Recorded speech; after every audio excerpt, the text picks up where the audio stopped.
It is the 1st of November, 2025. Del Mar Racetrack, California. The crowd is 35,000 strong. And somewhere in that grandstand, watching through a screen thousands of miles away, an entire nation holds its breath. Japan. A nation that has been sending its finest racehorses to America since 1996. A nation that has watched, year after year, as those horses crossed the Pacific with hope and came home with nothing but lessons in heartbreak. 11 horses, 29 years of attempts, 0 victories. The Breeders' Cup Classic, the richest, most prestigious dirt race in North America, had never in its entire 42-year existence been won by a horse from Japan. Not once. But tonight is different. Because tonight, a 4-year-old son of real steel steps into the gate at Del Mar with something no other Japanese horse has ever carried into this race. A score to settle. This is the story of Forever Young. And this is Japan's revenge. To truly understand what happened at Del Mar on that November afternoon, you first have to feel the weight of everything that came before it. You have to feel 42 years of trying. You have to feel the specific, particular pain of a nation that kept showing up, kept believing, and kept being sent home without the one thing it wanted most. The Breeders' Cup Classic was born in 1983, conceived as the ultimate showcase of North American dirt racing supremacy. It was run annually at America's most hallowed tracks: Churchill Downs, Aqueduct, Santa Anita, Belmont. Year after year, America's finest horses competed for the title of the best dirt horse on the planet. And for more than a decade, Japan watched from a distance, building, dreaming, studying, preparing. Because that is what Japan does. It does not rush. It waits until it is ready, and then it arrives. That arrival came in 1996, when a brave horse named Taiki Blizzard made the journey across the Pacific to Woodbine Racecourse in Toronto. He was the first Japanese horse to ever enter the Breeders' Cup Classic, stepping onto North American dirt for the first time in his career, walking into the gate alongside the Great Cigar, the defending champion, and arguably the greatest racehorse in the world at that time. Taiki Blizzard finished 13th, 13 places behind the dream. Japan went home. Japan kept working. The following year, 1997, Taiki Blizzard returned and tried again. The result was no better. The gap between Japanese horses and American horses on American dirt still felt enormous, not just in terms of results, but in terms of what Japan needed to understand about pace, about preparation, about the relentless physical demands of competing at the top level of a sport that America had been perfecting for well over a century. Japan absorbed every lesson in silence. Japan kept building. The years that followed brought more attempts, more disappointments, and more near misses that never quite became the victory Japan was chasing. But here is the crucial thing to understand. Japan never stopped investing. The Japan Racing Association poured billions of yen into international bloodstock programs. The finest sires from America and Europe were imported to Japanese studs. Breeding science was pushed to its absolute limits. Training methodologies were refined over decades of careful, obsessive study. The JRA opened offices in key racing nations across the globe. They were not watching the sport from the outside anymore. They had become part of the fabric of international racing, present, serious, and building towards something that most of the racing world could not yet see coming. And then came 2024, and a young horse who would change everything.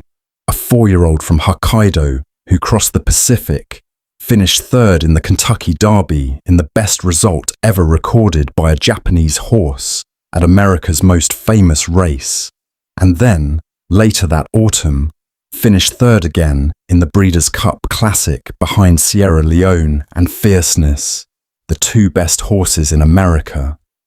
So close. So achingly, impossibly close. The pain of watching that finish, of being within a stride of history and falling short again, could have broken a lesser team. But trainer Yoshito Yahagi stood in the aftermath of that 2024 defeat and said something that told you everything you needed to know about the kind of man he is.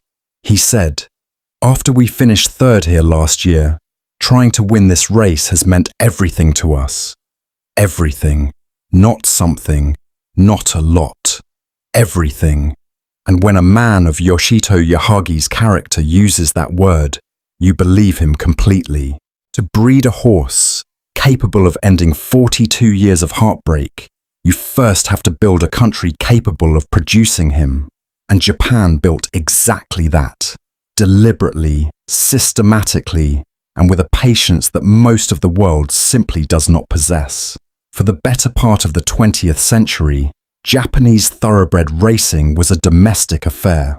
The Japan Cup, inaugurated in 1981 as the nation's grand invitation to the world, was intended to bring the greatest horses on earth to Tokyo's doorstep. But in its early years, foreign horses arrived and dominated, American champions, European royalty, winning on Japanese soil in front of Japanese crowds. It was a quiet humiliation, and it lit a fire inside Japanese racing that has never gone out. Rather than turning inward and pretending it hadn't happened, Japan made a decision that would define its racing identity for the next 4 decades. It decided to compete, not eventually, not one day, now, and it began building accordingly. The results of that decision became, over time, one of the most remarkable stories in the history of thoroughbred sport. Japanese racing evolved from a domestic competition into a genuine global superpower. The JRA invested on a scale that few racing organizations anywhere in the world could match. International bloodlines were imported, refined, and improved upon. Japanese-bred horses began winning internationally, first in Europe, then in Australia, then in the Middle East, slowly expanding the map of where Japanese thoroughbreds could compete and win. Forever Young is the living, breathing embodiment of all of that work. He is not an accident of nature. He is the product of decades of deliberate, painstaking human effort. His sire is real steel, a son of the immortal Deep Impact, the greatest racehorse Japan ever produced, a Triple Crown winner who became the dominant sire of his generation. Deep Impact's own sire was Sunday Silence, the great American champion who was purchased and brought to Japan after his racing career, where he became the single most influential stallion in the history of Japanese thoroughbred breeding. Think about that for a moment. The bloodline running through Forever Young's veins is, in the most literal sense, a bridge between two nations. American greatness, taken to Japan, refined over 2 generations, and then sent back across the Pacific as something even better than what was originally exported. Forever Young's dam is Forever Darling, a daughter of Congrats by the legendary AP Indy.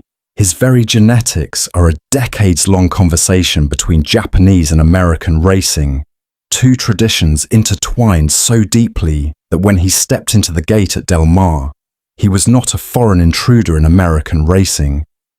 He was, in the most profound sense, a product of both worlds. He was born in 2021 at Northern Farm in Hokkaido, one of Japan's most celebrated breeding operations. And from the very beginning, the people who handled him understood that what they had in their care was something rare. He was trained by Yoshito Yahagi, the most successful Japanese trainer in overseas racing history, a man who had spent his entire career proving that Japanese horses belong on the world stage. And he was partnered, from his very first career start to his very last, by one jockey and one jockey only, Ryusei Sakai. 13 races, one horse, one rider, one unbreakable bond built on mutual trust and shared purpose. Japan had taken nearly half a century to build the horse, the trainer, and the jockey. All that remained was the moment.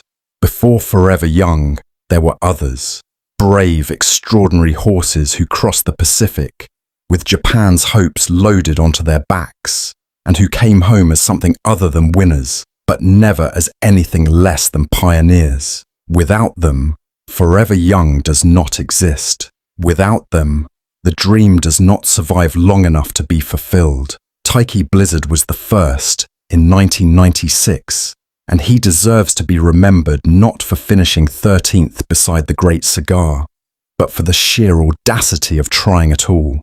He proved Japan was willing to show up. He opened the door. He made every horse that followed him possible, because every journey, no matter how painful, teaches something, and Japanese racing learned from every single one of those journeys. The Japanese horses who entered the Breeders' Cup Classic in the years that followed, each arrived carrying the hard-won lessons of those who came before them. Each attempt deepened Japan's understanding of what it truly takes to win this specific race. The precise management of pace on American dirt, the physical and mental preparation required to perform at peak level after a grueling trans-Pacific journey, the tactical intelligence needed to judge a race that punishes any mistake with the kind of finality only a Grade 1 field can deliver. And then came the 2024 edition of the race, Forever Young's first attempt at the Classic, where he finished third behind Sierra Leone and Fierceness. That result was, in many ways, the most important in Japanese Breeders' Cup Classic history, not because of what it achieved, but because of what it revealed. It revealed that the gap had not merely narrowed, it had nearly vanished. The horse who had come to finish third was, for most of that race, racing them, pushing them, making them earn it. The distance between Japan and America at the wire was no longer an ocean, it was a stride. And Yoshito Yahagi, watching his horse cross the line in third for the second time, did not feel despair. He felt something far more dangerous. He felt certainty. He studied the 2024 defeat like a surgeon studying a wound, identifying exactly where the race had gone wrong, exactly where the pace had accelerated beyond what Forever Young could answer, and exactly what would need to be different the following year. He spent 12 months making sure it would be. He sent Forever Young to the Saudi Cup in February 2025, where the horse faced Hong Kong's Romantic Warrior in an epic showdown, and won. He pointed him at the Dubai World Cup in April, where he ran a gallant third. He gave him time to recover. He brought him back with a gentle prep race at home in October. And then, with the precision of someone who has been planning a single moment for an entire year, he pointed him at Del Mar. When Forever Young boarded that flight to California in the autumn of 2025, Yoshito Yahagi was not hoping. He was ready. And there is an enormous difference between those two things. Let me tell you who this horse is.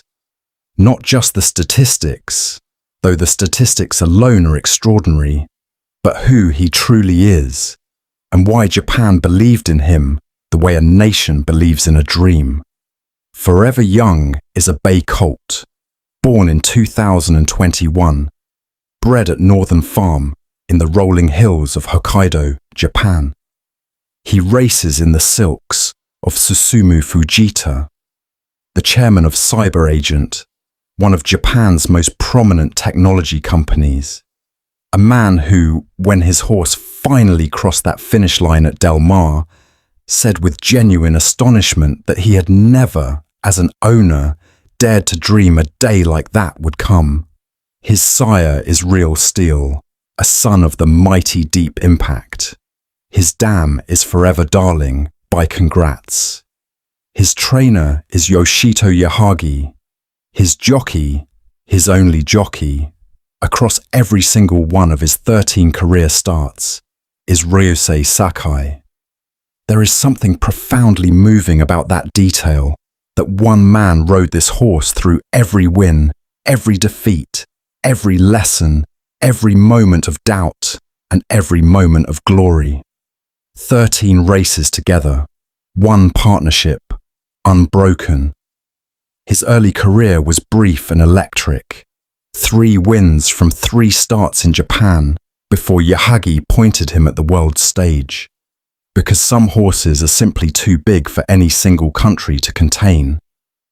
In March of 2024, he won the UAE Derby at Meydan in Dubai, announcing himself to the international racing community in the most emphatic terms possible. 2 months later, he ran in the Kentucky Derby and in a 3-way photo finish of extraordinary drama, finished 3rd behind Mystic Dan and Sierra Leone. It was the best result a Japanese horse had ever produced at America's most famous race, and the racing world sat up straight and paid attention.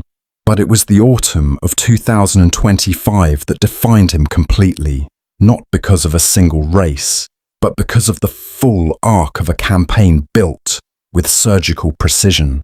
He began that season in February at the Saudi Cup in Riyadh, $20 million, the richest race on the planet, where he faced Romantic Warrior, the Hong Kong Horse of the Year, in what was widely described as one of the most anticipated matchups in recent international racing. He won, convincingly. Then came Dubai in April, where he ran 3rd in the World Cup. Not a defeat that diminished him, but an afternoon that gave Yahagi more information, more understanding of what his horse needed. Then time off, then a gentle return in October. Then, with everything perfectly aligned, with a horse in the form of his life, and a trainer who had planned this moment down to the smallest detail, Del Mar. By the time Forever Young stepped onto the Del Mar track for the 2025 Breeders' Cup Classic, his career record stood at 9 wins from 12 starts. His career earnings had passed 3 billion Japanese yen, a record for any horse trained by the JRA. He was the undisputed best dirt horse in Japan. The Eclipse Award Committee, and the vast majority of people who study these things seriously, considered him the best dirt horse in the world. He was 4 years old. He was in the form of his life. And he had a debt, 42 years of Japanese racing's debt, to collect from America's finest. He carried that debt not as a burden. He carried it as a purpose. America was not afraid of Forever Young. And honestly, from America's perspective, why would it be? The Breeders' Cup Classic had been run 41 times before this edition. 41 times, and not once had a horse trained outside of North America crossed the wire first. The race had settled into a comfortable pattern of American dominance that felt less like a record and more like a law of nature, as fixed and dependable as gravity. And this particular edition was being held at Del Mar, in San Diego, California, in the warm November air of America's own backyard, on a fast track at 1¼ miles on American dirt. This was not neutral territory. This was America's house. Sierra Leone was the defending champion. The horse, who had beaten Forever Young in 2024, who had raced through an impeccable season, who was fresh and fit and carrying the full confidence of a horse returning to defend a title on home soil. Fierceness was in the field too. another horse who had finished ahead of Forever Young a year earlier. The Kentucky Derby and Belmont winner Sovereignty had been scratched late with illness, which opened the door slightly, but the prevailing mood in American racing circles was clear and almost casual in its certainty. The Japanese horse was talented, the consensus went. The Japanese horse would run his race. The Japanese horse would finish third again. At odds of 7-2, he was respected, but he was not feared. Not by the crowd, not by the press, perhaps not even by the connections of the horses he was about to run against. But here is what America did not fully appreciate in those final hours before the race. It did not fully appreciate what 12 months of methodical, obsessive preparation looks like when it is pointed at a single afternoon. It did not fully appreciate what it means to carry 42 years of national yearning into a starting gate and feel, for the first time, genuinely ready to honor that weight. And it did not fully appreciate the conversation that took place in the barn at Del Mar, in the quiet moments before Ryusei Sakai climbed into the saddle. When Yoshito Yahagi, a man who has trained Grade 1 winners on 4 continents, looked at his jockey and delivered the most beautifully simple pre-race instruction in the history of Japanese racing. 5 words, nothing more. Go out there and trust him. That was it. 5 words. And in those 5 words lived everything.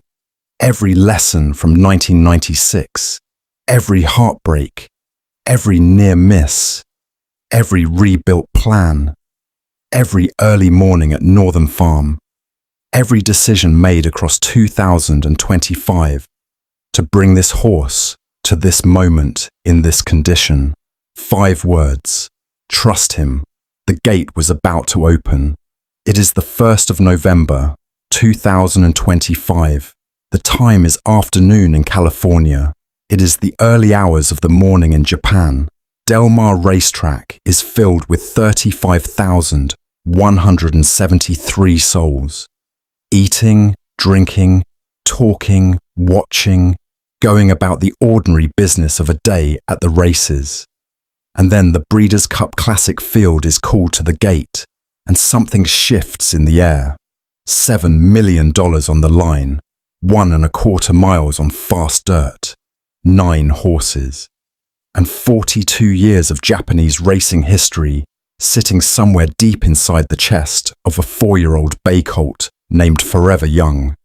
The gates open, they always open, and the race begins as contrary thinking breaks fast and immediately assumes the lead, the frontrunner doing exactly what frontrunners do, setting the tempo, controlling the pace, dictating the terms on which this race will be decided. The opening quarter passes in 23.04 seconds, the half mile in 45.97, 3/4 of a mile in 1 minute, and 10.48 seconds. Honest fractions. Not suicidal pace, but real pace. Championship pace. The kind of pace that separates the great horses from the very good ones, because great horses can handle it, and very good horses simply cannot. And where, through all of this, is Forever Young? Second, exactly second, tucked in just behind the leader, travelling with extraordinary smoothness, saving energy for when it would matter most, with Ryusei Sakai sitting quietly and patiently on his back, feeling everything, managing everything, trusting everything. This is not the horse who was caught out by the pace in 2024. This is not the horse who burned too bright, too early, and found nothing left when the race asked its hardest questions. This is a horse running a completely different race, because Yoshito Yahagi had spent 12 months making sure he would. At the 1 mile mark, 1 full mile completed, 1/4 of a mile remaining, contrary thinking begins to tire. The pace setter who has done his job bravely begins to fade. And in the moment that he does, Ryusei Sakai makes his move. He asks Forever Young to go, and Forever Young, as if he has been waiting patiently for exactly this invitation, goes.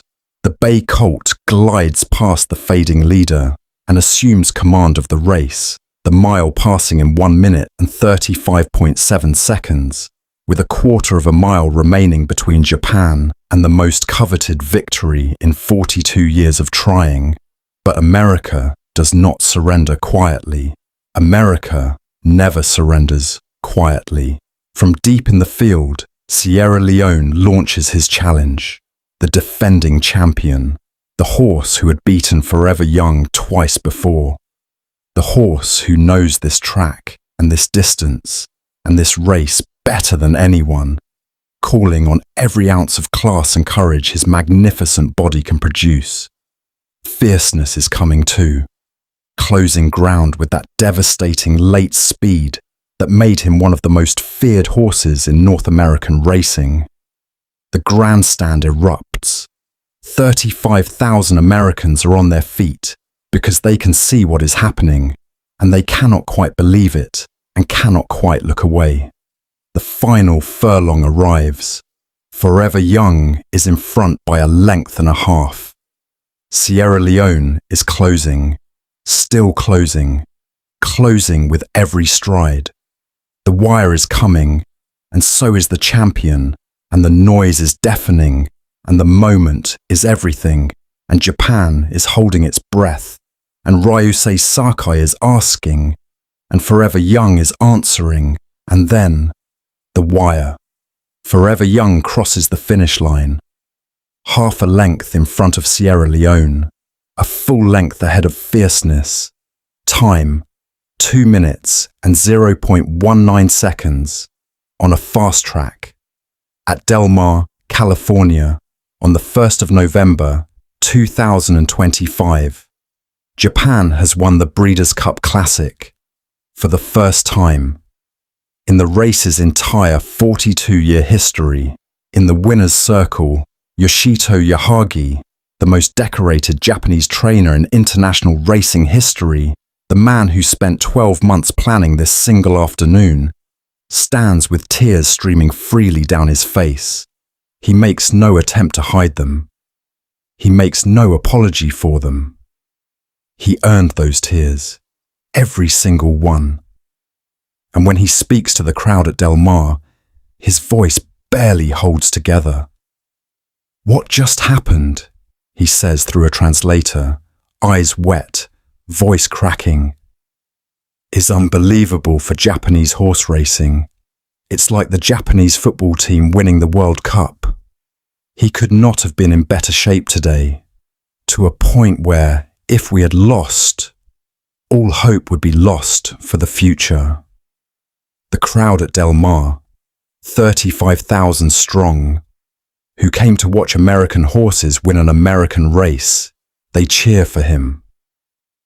Because there are some moments in sport so human, so honest, so fully earned, that they belong to everyone. Ryusei Sakai dismounts from the horse he has ridden in every single one of his 13 career starts, and he searches for words that are big enough for what they have just done together. He finds some, eventually. "I can't believe it. He's an amazing horse. It's a dream. He's a superstar. #1 horse in the world. I want to say thank you to everyone, supporters, my boss, the owner, the groom, everyone." And then, thinking of the people in Japan watching through the darkness of an early November morning, thousands of miles away, on the other side of the world, he says, "I know it was really early in Japan, but I'm so thankful for all the support. In Japan, it is the early hours of the morning, 3 o'clock, maybe 4, and despite the hour, despite the darkness, despite the ordinary pull of sleep and rest, nobody in the Japanese racing world is sleeping, because when you have waited 42 years for something, sleep is simply not an option. The televisions are on in living rooms across the country, in bars, and racing clubs and office break rooms, on phones in the hands of people who could not bear to watch alone. And when Ryusei Sakai drives Forever Young through that final furlong and crosses the wire first at Del Mar, Japan breaks open. The joy that spills out is not the ordinary joy of a big race winner. It is something older and deeper than that. It is the specific, sacred joy of something long denied finally, completely, irreversibly arriving.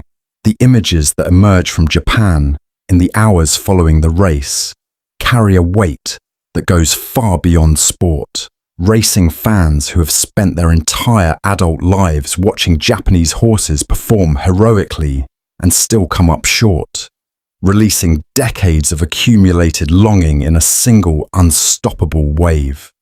Elderly trainers and breeders who laid the foundational work, who imported the bloodlines, who built the facilities, who made the investments that nobody outside Japan fully understood at the time, finally seeing the validation they never doubted would come, but never quite knew when to expect.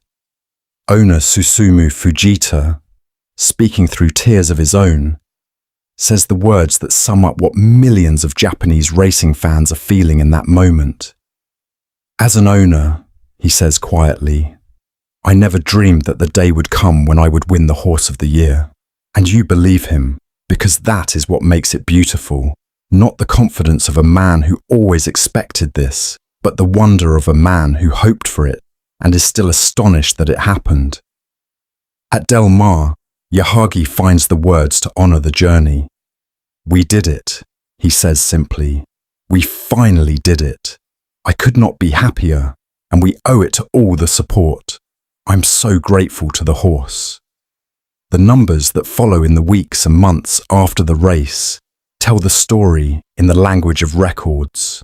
Forever Young's career earnings passed $19 million, making him the highest earning racehorse in JERA history, surpassing every horse that came before him. He is named Japanese Horse of the Year for 2025, the first dirt horse in history to receive that honor. He is named the American Eclipse Award champion older dirt male, only the second Japanese-based horse ever to win an Eclipse Award, following Love's Only You in 2021. And then, as if to ensure that the point is made with absolute clarity, Forever Young travels to Riyadh in February of 2026 and wins the Saudi Cup for the second consecutive year, defeating America's Nisos by one length, pocketing another $20 million and becoming the first horse in the race's history to win it twice. Japan had not just arrived on the world stage. Japan had taken up permanent residence at the very top of it. 42 years is a long time to believe in something.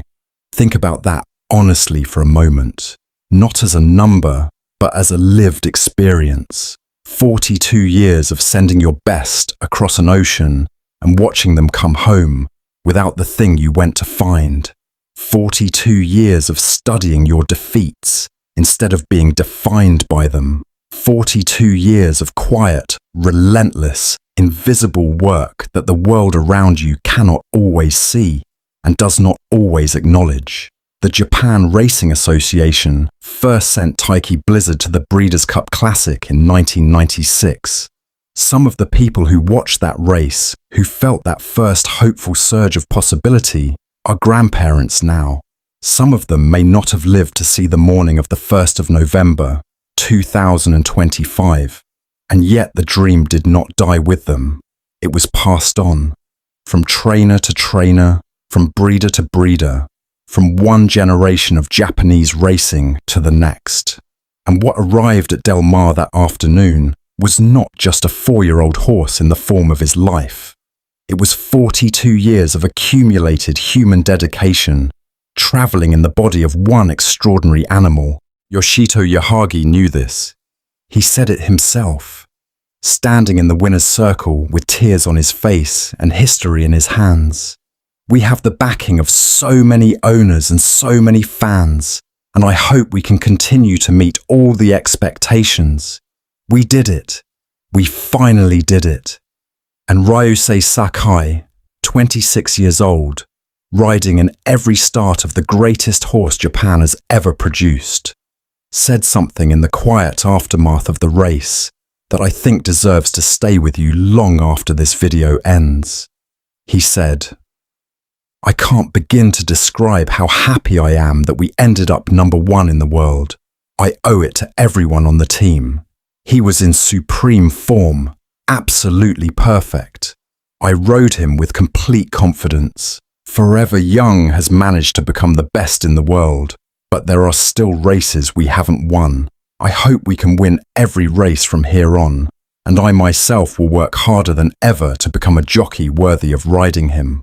A young man at the pinnacle of his sport, with his greatest victory still fresh, and already talking about working harder.